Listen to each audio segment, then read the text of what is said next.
আসসালামু আলাইকুম ভিউয়ার্স, সকলকে স্বাগতম all job news and education চ্যানেলে। আজকে ভিডিওর বিষয় হচ্ছে যারা 2024-25 সেশনে এইচএসসিতে ভর্তি হবা তাদের জন্য।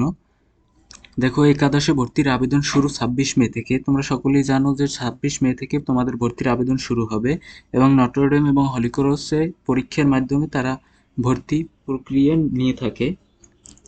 তো তোমাদের ভর্তির আগ মুহূর্তে যে সকল বিষয় অবশ্যই জানা দরকার। দেখো, এটা হচ্ছে এক্সআই অ্যাডমিশন 2024 আপডেট ইনফরমেশন। এটা যদি আমরা পড়ি, একাদশ শ্রেণীতে ভর্তি নীতিমালা 2024। বোর্ড বলতে সরকার কর্তৃক আইন দ্বারা স্বীকৃত কোনো মাধ্যমিক ও উচ্চ মাধ্যমিক শিক্ষা বোর্ড অথবা বাংলাদেশ মাদ্রাসা শিক্ষা বোর্ড, বাংলাদেশ কারিগরি শিক্ষা বোর্ড বুঝাবে। কলেজ অথবা সমমান শিক্ষা প্রতিষ্ঠান বলতে দেশের কোনো বোর্ড হতে উচ্চ মাধ্যমিক অথবা সমমান স্তরে পাঠদানের জন্য অনুমতিপ্রাপ্ত বা স্বীকৃতিপ্রাপ্ত কোনো শিক্ষা প্রতিষ্ঠানকে বোঝাবে। নির্ধারিত ফরম বলতে ভর্তির জন্য নির্ধারিত অনলাইন আবেদন ফরম বোঝাবে। শিক্ষার্থী অথবা প্রার্থী বলতে ছাত্র ও ছাত্রী উভয়কে বোঝাবে। দপ্তর সংস্থা বলতে তফসিল ঘয়ে উল্লিখিত দপ্তর অথবা সংস্থাকে বোঝাবে।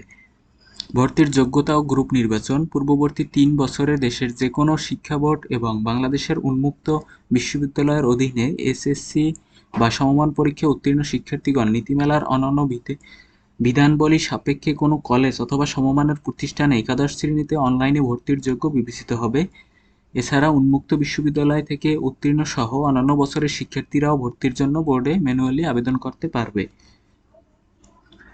বিদেশি কোনো বোর্ড বা অনুরূপ কোনো প্রতিষ্ঠান হতে সমমানের পরীক্ষায় উত্তীর্ণ শিক্ষার্থীগণ মাধ্যমিক ও উচ্চ মাধ্যমিক শিক্ষা বোর্ড ঢাকা কর্তৃক তার সনদের মান নির্ধারণের পর উপনীত 2.1 এর অধীনে ভর্তিযোগ্য বিবেচিত হবে।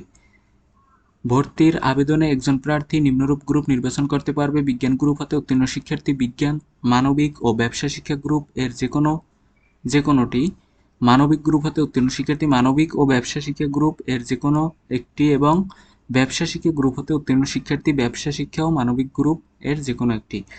যে কোনো গ্রুপ বিজ্ঞান, মানবিক ও ব্যবসা শিক্ষা থেকে উত্তীর্ণ শিক্ষার্থী ইসলাম শিক্ষা, গার্হস্থ্য বিজ্ঞান ও সংস্কৃতি গ্রুপের যে কোনো একটি।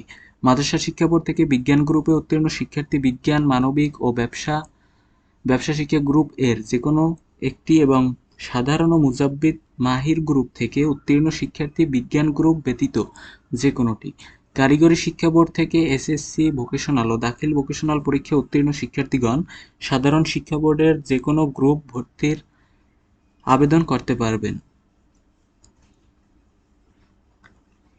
অবশ্যই সকলে ভর্তির আবেদনের পূর্বে অবশ্যই এই নীতিমালাগুলো দেখে নেবেন, তারপর আবেদন করবেন। যেমন প্রার্থী নির্বাচনের অনুসরণীয় পদ্ধতি হচ্ছে, যেমন ভর্তির জন্য কোনো বাছাই বা ভর্তি পরীক্ষা গ্রহণ করা হবে না, কেবল শিক্ষার্থীর এসএসসি বা সমমান পরীক্ষার ফলের ভিত্তিতে ভর্তি করা হবে। কলেজ অথবা সমমানের প্রতিষ্ঠানের ভর্তির ক্ষেত্রে সংশ্লিষ্ট কলেজ অথবা সমমানের প্রতিষ্ঠানের 93% আসন সকলের জন্য উন্মুক্ত থাকবে, যা মেধার ভিত্তিতে নির্বাচন করা হবে। শিক্ষা মন্ত্রণালয়ে কর্মরত কর্মকর্তা অথবা কর্মচারীদের সন্তানদের জন্য 1% এবং অধীনস্থ দপ্তর অথবা সংস্থায় কর্মরত কর্মকর্তা অথবা কর্মচারীদের সন্তানদের ক্ষেত্রে 1% সহ মোট 2% কোটা মহানগর, বিভাগীয় ও জেলা সদরের শিক্ষা প্রতিষ্ঠানের ভর্তির জন্য ন্যূনতম যোগ্যতা থাকা সাপেক্ষে সংরক্ষিত থাকবে। যদি আবেদনকারীর সংখ্যা বেশি হয়, সেক্ষেত্রে তাদের নিজেদের মধ্যে মেধার ভিত্তিতে ভর্তির সুযোগ পাবে। আবেদনের সাথে সংশ্লিষ্ট কর্মকর্তা, কর্মচারী অথবা কর্তৃক দপ্তর প্রধানের প্রত্যয়ন দাখিল করতে হবে। সংশ্লিষ্ট কর্মকর্তার নিজস্ব দপ্তরের প্রধান হলে সেক্ষেত্রে তার এক ধাপ উপরে ঊর্ধ্বতন কর্মকর্তার প্রত্যয়নপত্র দাখিল করতে হবে। সংশ্লিষ্ট কর্মকর্তা অথবা কর্মচারী যে মহানগর অথবা জেলায় কর্মরত থাকবে, তার সন্তান যে বিভাগ, জেলা ভর্তির জন্য বিবেচিত হবেন। মহানগরের আসনের 5% মুক্তিযোদ্ধার সন্তান অথবা সন্তানদের জন্য সংরক্ষিত থাকবে। উপযুক্ত কোটায় যদি প্রার্থী না পাওয়া যায়, তবে এ আসন কার্যকর থাকবে না। মুক্তিযোদ্ধার সন্তান অথবা সন্তানদের শনাক্তকরণের জন্য মুক্তিযুদ্ধ বিষয়ক মন্ত্রণালয় হতে প্রদত্ত সনদপত্র দাখিল করতে হবে। যে সকল শিক্ষার্থী বিশেষ চাহিদা সম্পন্ন হিসেবে এসএসসি পরীক্ষায় উত্তীর্ণ হয়েছে, কেবল তারাই সংশ্লিষ্ট বোর্ডের ম্যানুয়ালি ভর্তির জন্য আবেদন করতে পারবে। প্রবাসীদের সন্তান অথবা বিকেএসপি থেকে উত্তীর্ণ শিক্ষার্থী অথবা খেলাধুলা এবং সাংস্কৃতিক ক্ষেত্রে বিভাগীয় বা জাতীয় পর্যায়ে অসামান্য আবেদনের জন্য পুরস্কারপ্রাপ্ত শিক্ষার্থী ভর্তির জন্য বোর্ডে ম্যানুয়ালি আবেদন করতে পারবে। এক্ষেত্রে বোর্ড উপযুক্ত প্রমাণপত্র যাচাই বাছাইপূর্বক শিক্ষার্থীকে প্রতিষ্ঠান কর্তৃক নির্ধারিত ন্যূনতম জিপিএ এক্ষেত্রে শিথিলযোগ্য হবে ভর্তির ব্যবস্থা নিবে। এগুলো আপনারা অবশ্যই পরে নেবেন, তারপর আবেদন করবেন।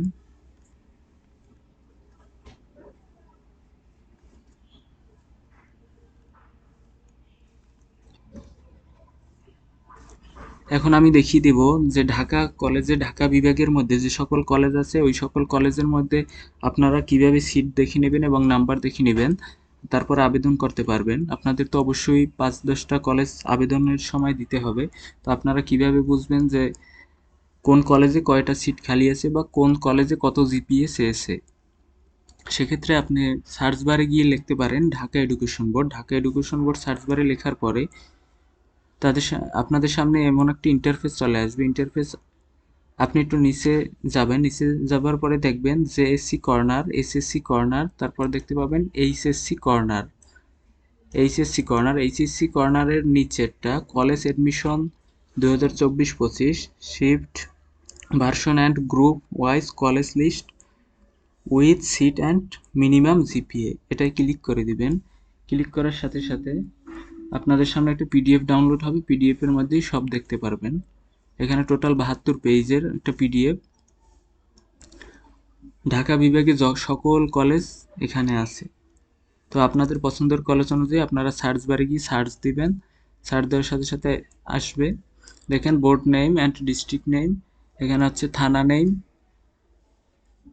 তারপর কলেজের ইআইএন নাম্বার, কলেজ নেম, তারপর এই shift, date, version, group, gender, minimum GPA, own GPA, SQ, minimum GPA, SQ number, তারপর টোটাল নাম্বার। আপনারা এভাবে দেখিয়ে নিতে পারেন। আপনাদের আবেদন শুরু হবে 26 তারিখ থেকে এবং আপনাদের রেজাল্ট আমি দেখিয়ে দিচ্ছি আপনাদের রেজাল্ট কবে দিবে। দেখেন এই admission result, XI admission result will be released in total 3 phase. 3 merit list will be released for the 3 phase application. 2 migration result will also be published. The applied students will be informed about the result through SMS. Also the result can be checked through the xiadmission.gov.bd result link. XI class merit list and migration result will be published as per the following schedule.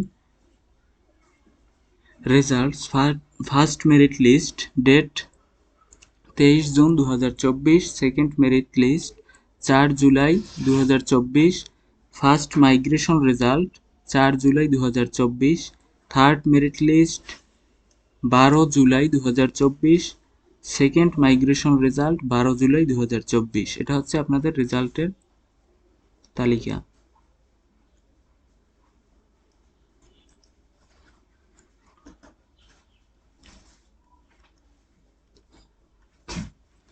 তো এই ছিল আজকের video, দেখা হবে পরবর্তী কোনো ভিডিওতে। আল্লাহ হাফেজ।